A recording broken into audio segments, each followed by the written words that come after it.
Had well over an hour to go through your topics. I should probably start with Tony to my left.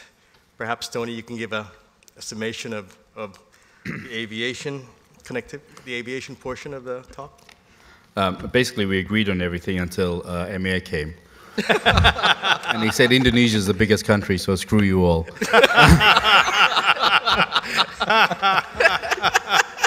You really did do it. We were going well until that point. No, I'll be serious again, sorry. I've had 1 hour of serious discussion, so... we had a very fruitful discussion, and I think it's hopefully one of many. And I think our consultant from the National University of Singapore put together a fantastic report, which we discussed, and we looked at adding a little bit more meat to it. We probably actually didn't have enough time, which was encouraging. Initially, when I went there, I thought, what are we going to talk about? But it was very productive. If I can summarize areas, I think the key was the aviation industry has actually done a reasonable job in improving connectivity within ASEAN, driven a lot by the LCC industry. And I think what we've managed to do is create an internal market on tourism. So many people within ASEAN are now traveling within ASEAN and holidaying within ASEAN, which has obviously created many jobs and a lot of economic development.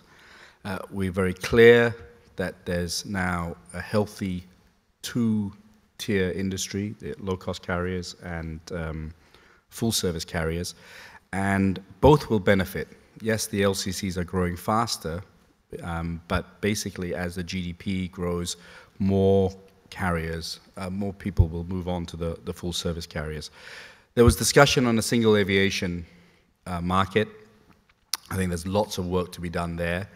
But things that we suggested were an ASEAN regulator, like Europe, so that there was one aviation authority looking at the qualifications of pilots, air traffic control, and actually, which came out of the conference, which is a very, very good point, a slot coordinator for transparency.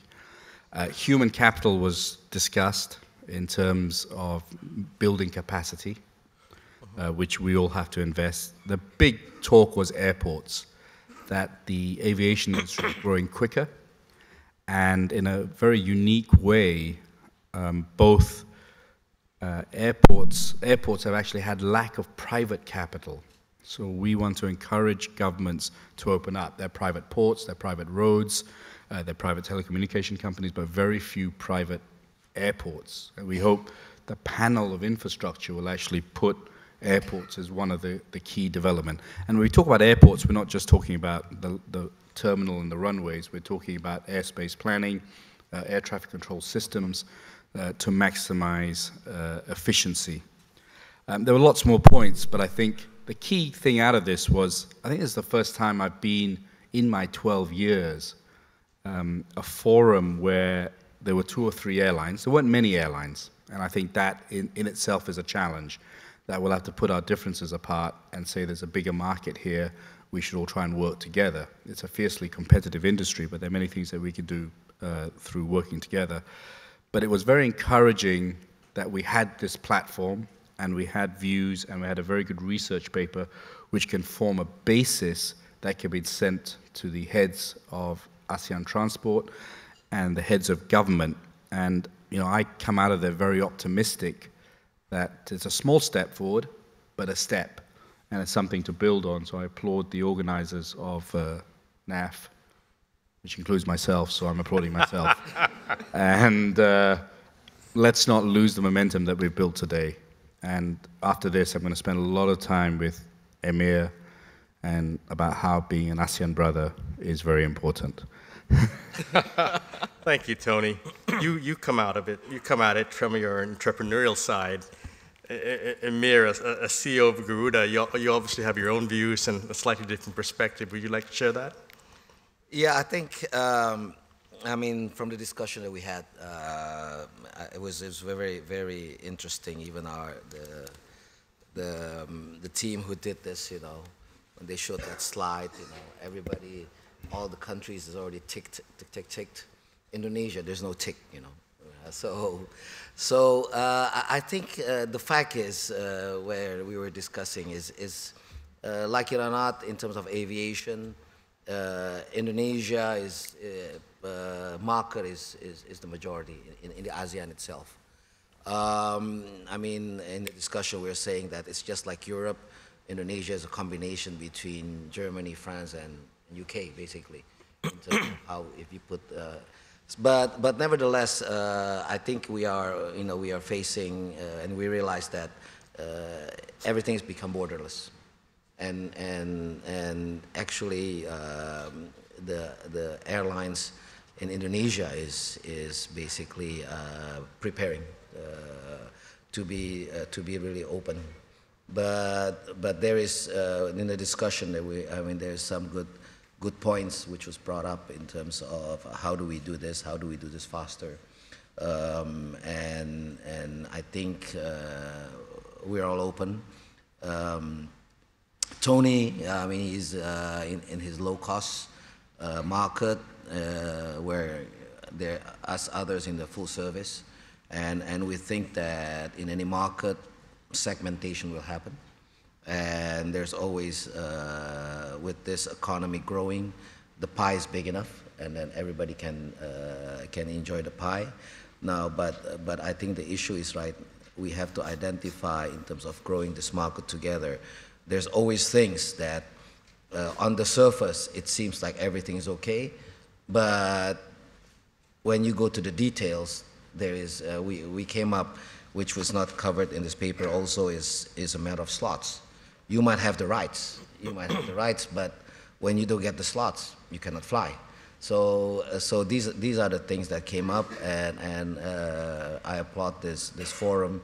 I think it's a good base that we can go forward. So ASEAN can enjoy its ASEAN market together, you know, because I think other markets is looking at ASEAN also, you know.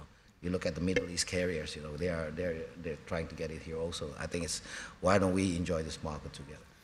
I think one very quick point which was brought up, which was a very good point, is that ASEAN is now negotiating with other countries. Right. As a single party. So ASEAN negotiates with China. And so Chinese airlines actually have more benefits in ASEAN than ASEAN airlines have amongst each other. So we're having a unique situation where ASEAN goes and agrees something with China and India, Japan, Korea is around the corner. And so they have more advantages than and this airlines will include that freedom rights and correct, stuff like that? Correct. So it is that we should get our own backyard in order, otherwise we're losing out to some of the bigger countries in Asia. And I think Emir has very pointed out, we're also very, very generous with the Middle East, which I think is right, and may the best man win. But I think for us to be on a level playing field with Chinese airlines and Indian airlines and Middle East airlines, we ourselves need in ASEAN to get our act together, otherwise we will lose out to those guys as well.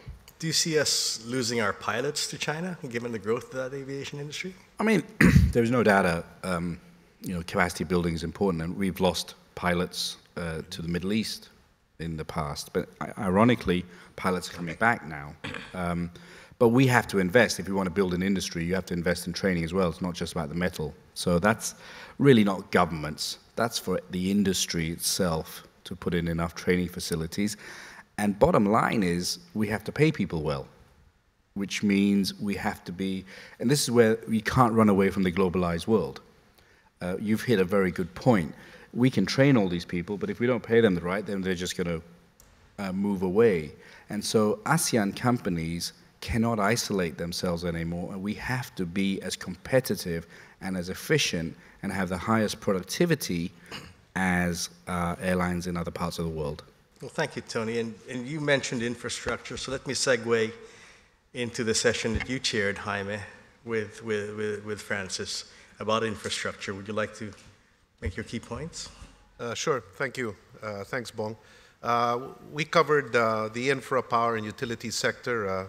Delighted to chair it together with Tan Sri Francis, who's had tremendous experience in this field.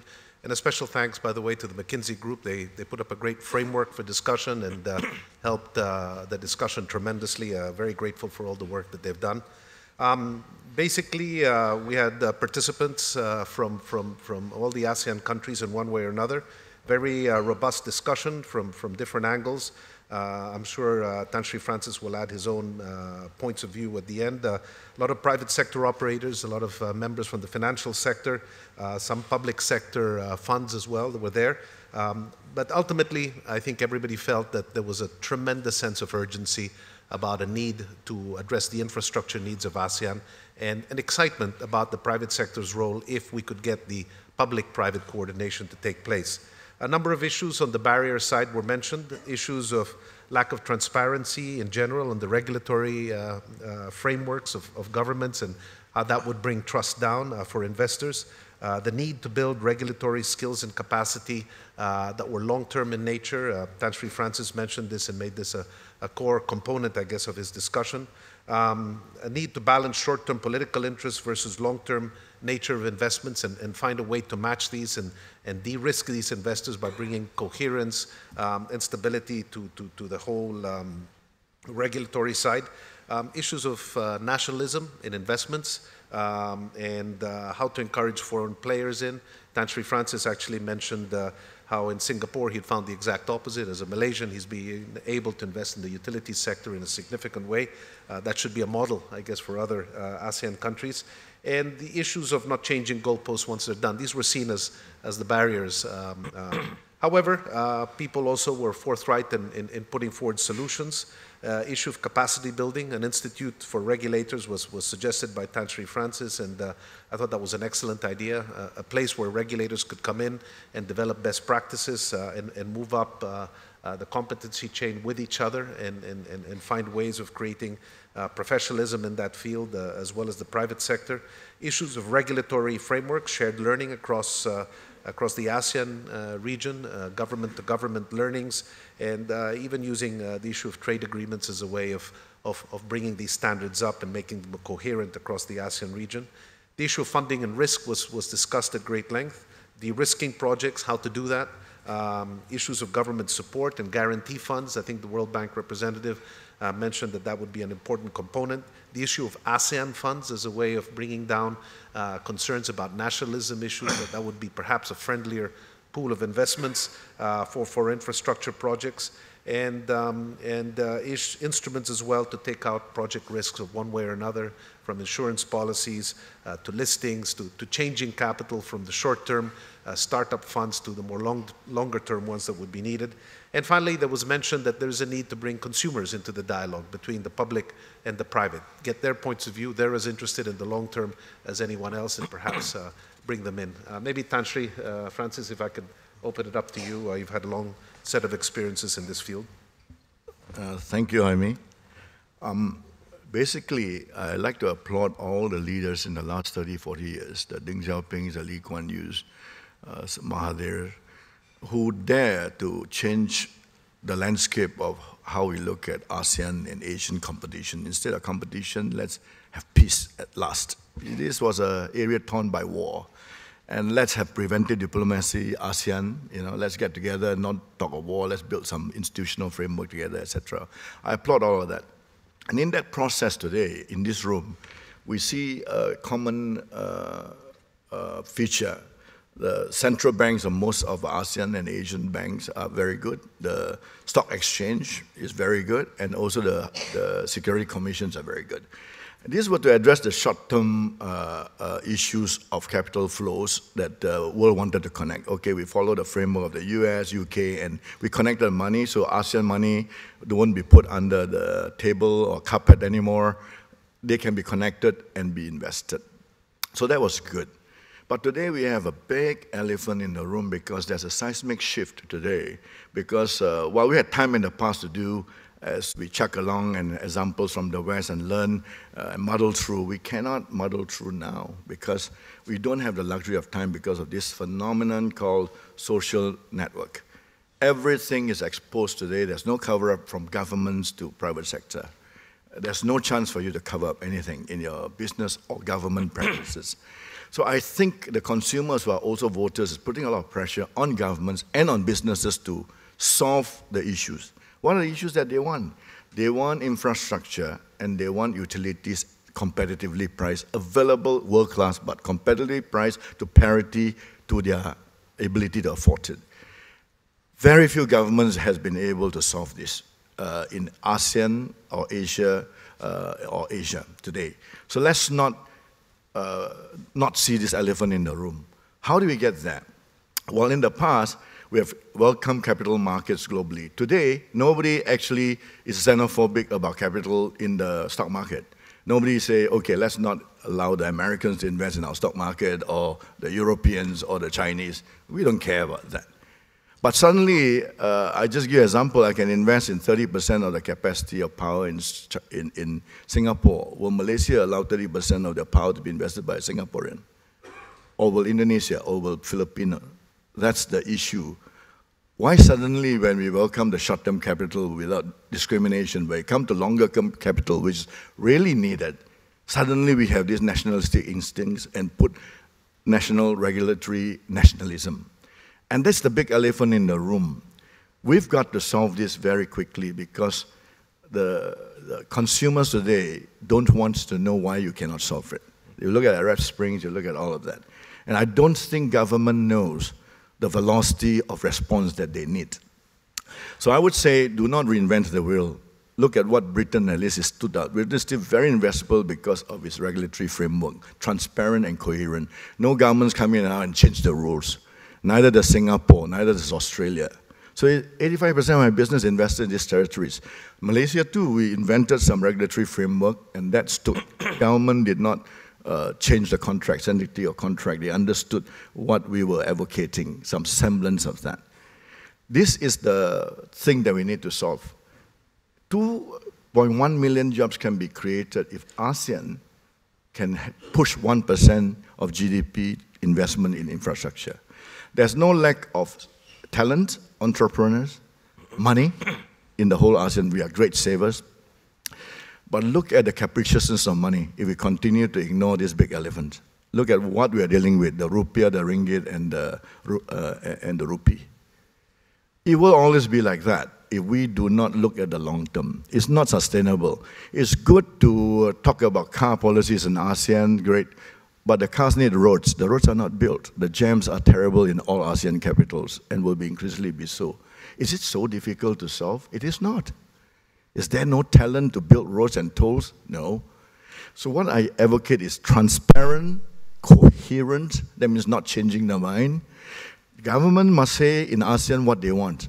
Okay, I cannot afford these utilities, this internet, this at this price, all right? I can afford, your returns must be 9%, right? The government will give you a little bit of certain incentives. That's all they can afford. They are not going to borrow taxpayers because of their rating agencies. And you work it out. If you transparently tell people the returns, I don't think there's a problem of capital or entrepreneurs or money in the whole of ASEAN to invest in each other's infrastructure at all. I've invested in Australia for the last 15 years. I'm not pulled out. I've invested in Saraya. I will not pull out. West Sex is 10 years. See, you must allow money like me not to be capricious.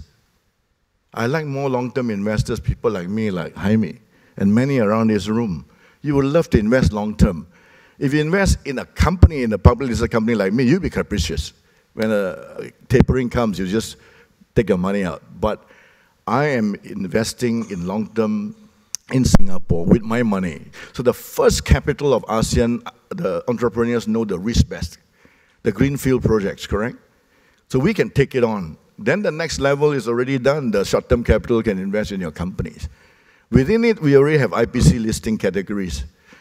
There's no need to reinvent the wheel. I think we just need to articulate to the politicians who need to be statesmen today and the businesses and to be transparently engaging the public who's a voter. Okay, I know what you want, your water services, you want good quality, you can't afford this price, I'll fix it.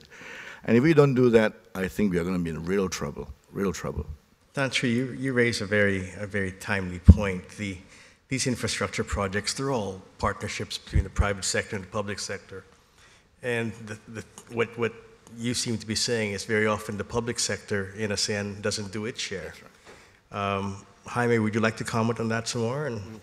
Well, I think to a certain extent, the there has been maybe a history, and I'm generalizing because it's not always the case, that the public sector and the private see themselves as opponents. But the needs are so tremendous, the capital, the needs to raise capital, the needs to raise efficiency, as Tan Sri Francis would say, are so great that actually the public and private sector must see each other as partners in the development. In the end, we're all trying to create a common good. And these roles traditionally have been divided.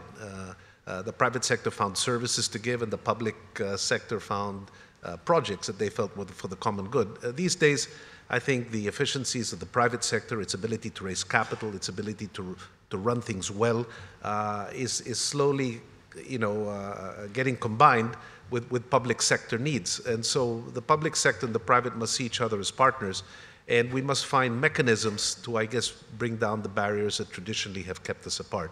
And so in that sense, I think the sense of urgency that Tan Sri Francis is pointing to is one that I also advocate. It's an exciting time for ASEAN. I think all of us in this room feel it.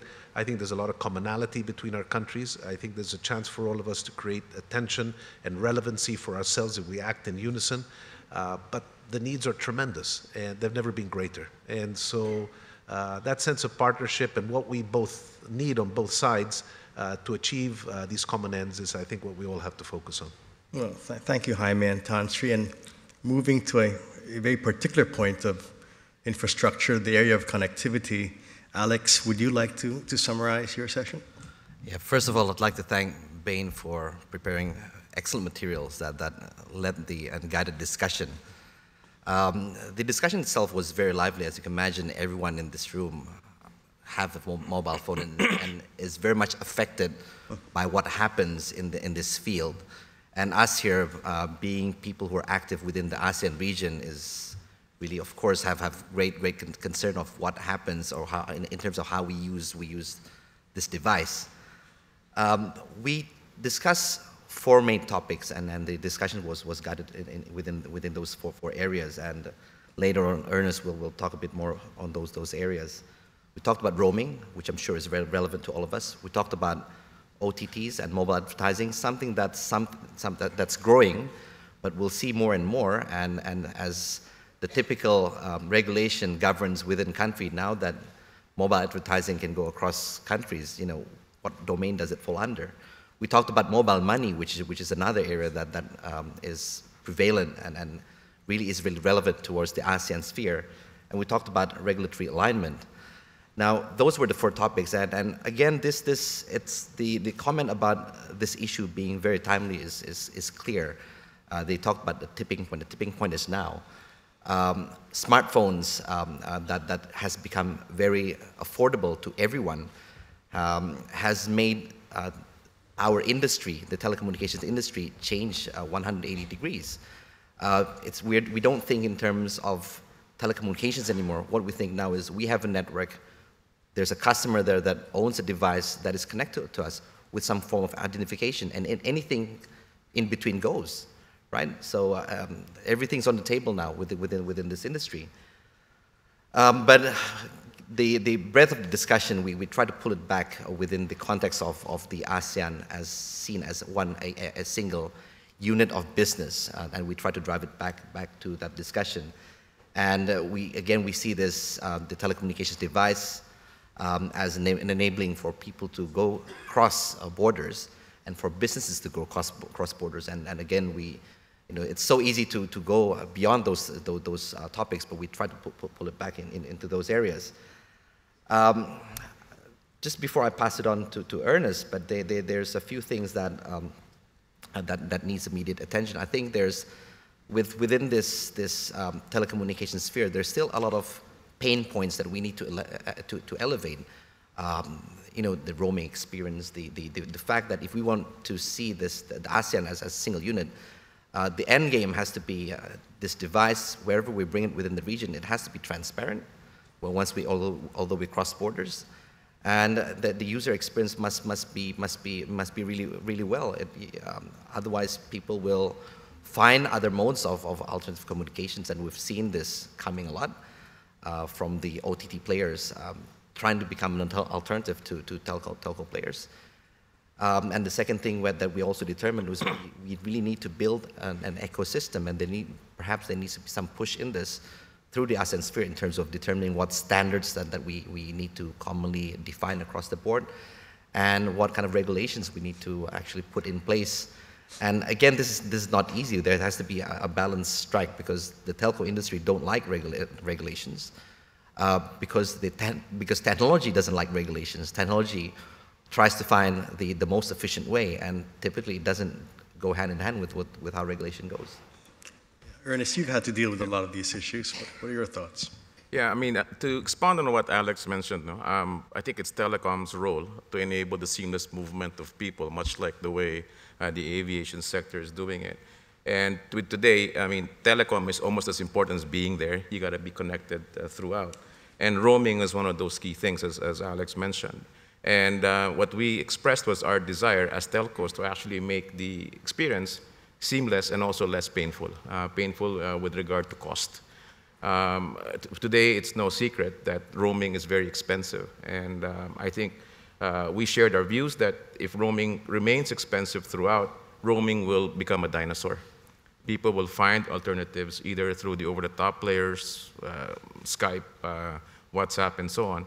And Wi-Fi will be a threat to our business. So it's incumbent upon us to work with each other, with our regulators, to make sure that those pain points are addressed. And a good example that we should avoid, actually, is what happened in Europe, where regulators forced it upon operators on how to act.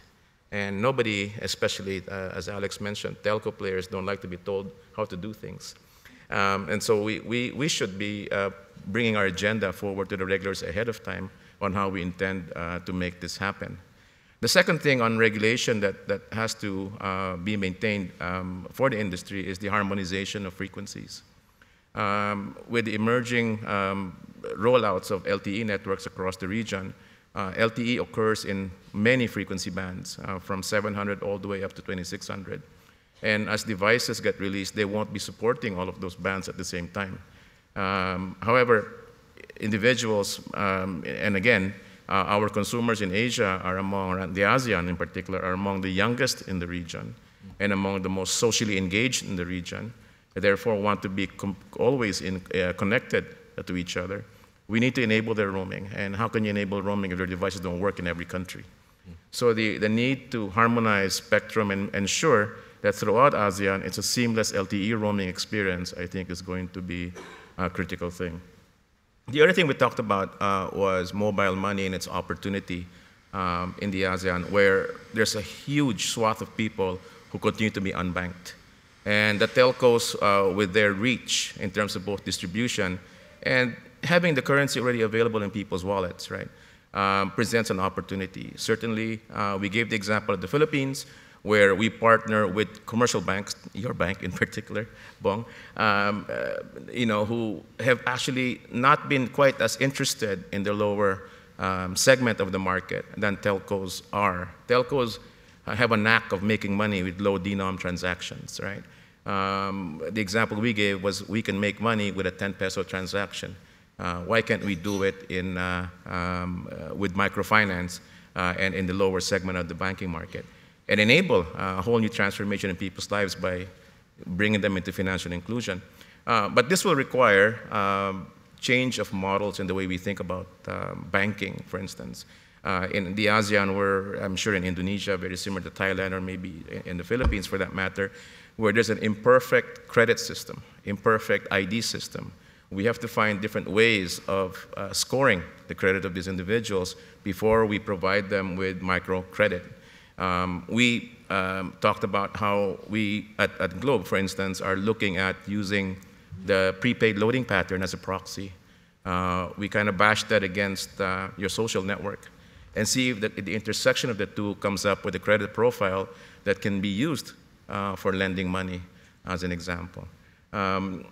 We felt that mobile money, aside from being also an internal, you would say, banking substitute, we also talked about it being cross-border across ASEAN. Given that there's a lot of labor that moves around, the Philippines, for example, we accept inward remittances of about 21 billion per year. US dollars, and that is something that a good portion can flow through seamlessly through the mobile money aspect, no? And making that sort of flow more efficient. You know, you avoid the cash out, you avoid transporting cash throughout the country, and having the cash emanate from one operator, for instance, Indosat's mobile money, directly into the Philippine mobile money wallet seamlessly and instantly. So those are the things we talked about. We talked about mobile advertising in a way. Mobile advertising is also relevant, but we have to rationalize the different privacy rules that occur throughout the region, because the regional players, like your Unilevers, Procter & Gamble, they're already playing regional. If they can come to one source of advertising that's more targeted, that really gives you a profile base of consumer to attack, I think that may be very interesting. And it presents an opportunity for the telco, which is notoriously bad at using our own first-party data, right? And monetizing it, an opportunity to monetize that and come up with a new revenue stream for the future. We actually never got to the regulatory piece because there was a lot of interest in mobile money and roaming for that matter. So that was it. Well, thank you, Ernest. Well, there isn't enough time in this session to give justice to the texture and depth of the three breakout sessions here. But given the gravitas on this stage and all of you out there, I want to give enough time to take 2 or 3 questions, if there are any, from the audience, addressed to any of these gentlemen here. Would there be any questions? Yes, back there, please. Could you introduce yourself, please? My name is Astrid Tuminas from Microsoft Corporation, and my question to the panel here is, what do you think would be the most effective way as ASEAN moves towards its economic community in 2015 to bring really focused insights? They can't do everything, right? But from this panel, if there's just one thing you could bring to the ASEAN policymakers in terms of a change in policy on these issues of connectivity and enhancing the ways that we do business in the region, what would it be? Tony, would you like to start? Have a thought? Or gentlemen, anyone? I can say something Yeah. about connectivity. I'm the big 4G player, fourth generation network. When we introduced this word 4G in Malaysia, I think a lot of telcos were very cynical about it, thinking there's no such thing. Basically, it's all the same, you know. I mean, when you're comfortable making money on voice, you don't want to introduce data when you don't know how to monetize it.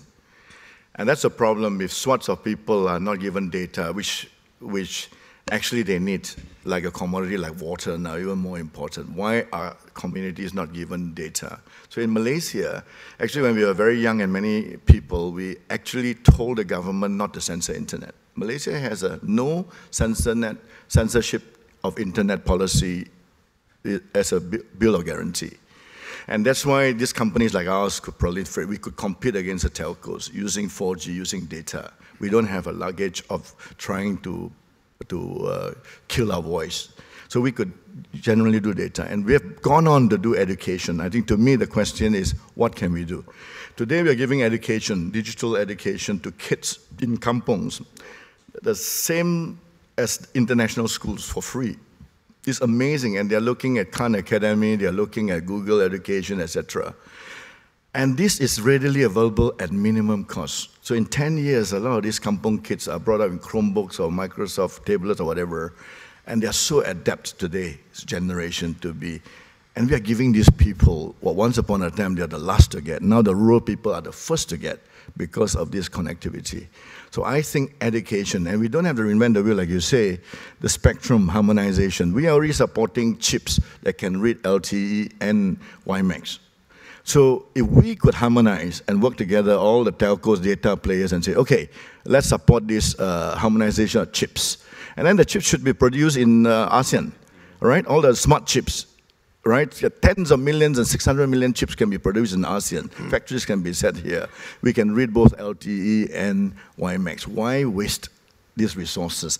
Education, we can share that with the whole of ASEAN, right? It's internet anyway. Why can't the kids in ASEAN actually get this? I think I'd just like to share this little perspective. Yeah, I think that's a very good point, Tan Sri. I mean, the spectrum is a very big issue. Spectrum is the highway for which our bandwidth travels. Aside from harmonization, there's another aspect that I think, to ask regulators would be to relook at the way spectrum has been allocated in every country. I mean, my colleague here shared with me that his LTE spectrum is broken down into 5 or 6 segments throughout the spectrum. So we're going to be highly dependent on technology to aggregate that spectrum. Whereas it's very simple, actually, to create a process for a regulator to put together all of the spectrum assets of a particular operator and put them contiguous, make them contiguous. That makes the operation more efficient, right? Because the way the spectrum assets were doled out in the beginning, there was really no rhyme or reason to them. And somehow, during M&A activity, consolidation, they end up fragmented. But it's time to actually put them together again. Again, that would create a lower cost of operation for us because we could roll out more efficiently across a continuous swath of spectrum, right? So that's something that I think we should present to regulators in the future as well. Tony? Just answering the question, on one point I'd like to see is the ASEAN Secretary General have more power and more a bigger influence on the economic direction so that we know we can channel all our proposals to one body who can then disseminate it to the different governments. I think that's one thing that we can push here. There are lots of great ideas here, and right now we have to send it to each government and each minister. I think if we can channel a lot more through, ASEAN is now moving from a political organization to much more an economic organization. If it was given a little bit more meat and muscle and resource, I think a lot of great ideas can come out of there, which can be channeled back to the countries. That's something I would like to see. Thank you. My only meaningful job here is to keep us on time, so I'll call timeout now. I want to add something more. I want to echo what Tony mentioned just now. I think the challenge in the past, especially for the telco industry, is even ASEAN as countries don't argue together in terms of determining international standards, and that proves to be detrimental to our unity as an economic strength. So yeah, this need to work together, I think, is imperative if we want to get the economics of scale. Thank you, Alex. And Mr. Minas, thank you for your question. I'm afraid I'm going to have to stop now. It's hard to catch gentlemen like these all in one place. You can probably catch them outside. But thank you very much, gentlemen. Thank you to all. And we'll move on to the next event. Thank you.